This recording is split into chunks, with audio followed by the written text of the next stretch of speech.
CTS 시청자 여러분 안녕하세요. 저는 울산 주안의 교회를 섬기는 염규호 목사입니다.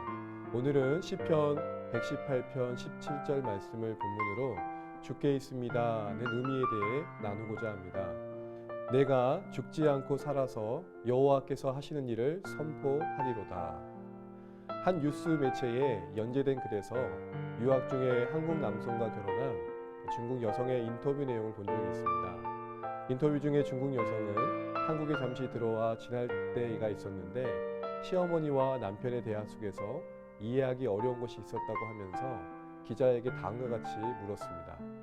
한국 사람들은 왜 이렇게 죽겠다는 말을 그렇게 많이 해요?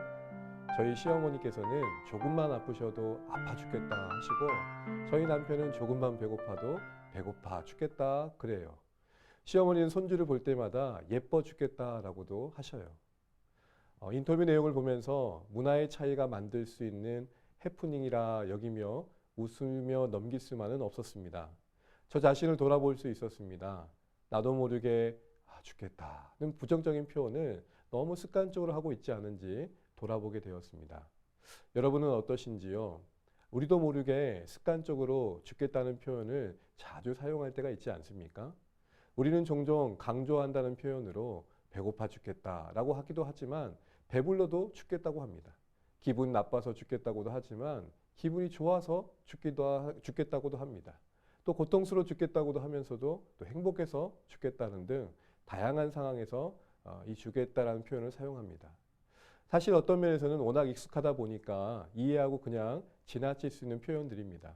그러나 우려가 되는 것은 그렇게 익숙해진 말들이 우리의 생각과 감정과 의식에 영향을 줄 수 있다는 점입니다.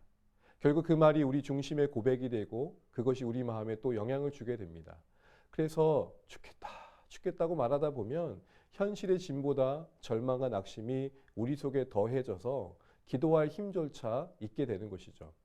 그래서 정작 어려운 일들 앞에서 믿음이 작동되지 못한 채 너무나 쉽게 무너진 우리 모습을 보게 됩니다. 그래서 전 이렇게 한번 제안드리고 싶어요. 죽겠다라고 말하고 싶을 때 이렇게 의식적으로 믿음의 표현을 해보십시오. 죽겠다에서 맨 앞급자인 죽을 길게 늘려서 말해보는 겁니다. 자, 해볼게요. 죽게 있다. 그렇습니다.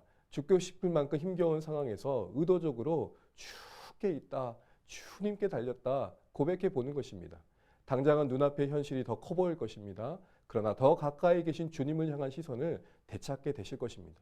그러나 기도하듯 호흡을 길게 내쉬며 죽게 있다는 믿음의 선포로 고통 중에 한 걸음을 내딛어 보시면 좋겠습니다.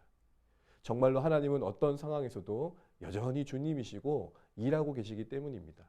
이 사실을 잘 알고 있었던 시편 기자는 17절에서 이렇게 고백합니다.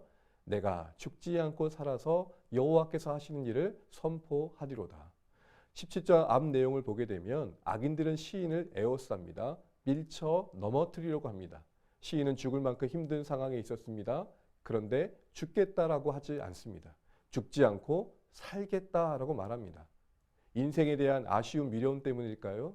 아니면 죽음에 대한 공포 때문일까요? 아닙니다. 시인은 이렇게 고백을 이어갑니다. 내가 여호와께서 하신 일을 선포하리로다. 그렇습니다. 시인은 자신이 처한 모든 상황을 주관하시는 권능의 하나님께 시선을 두고 있었습니다.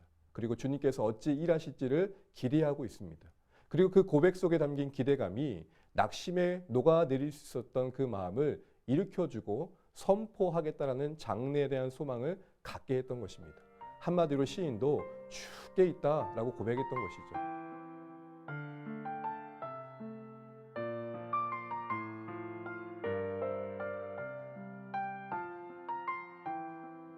사랑하는 CTS 시청자 여러분, 모든 상황은 하나님께 달려있음을 잊지 마십시오. 죽겠다고 말하고 싶은 그 순간에 죽게 있습니다는 믿음을 선포하십시오. 그래서 모든 상황 속에서 주님께서 행하신 일들을 간증하게 되시는 그 승리의 걸음을 이어가시기를 소망합니다.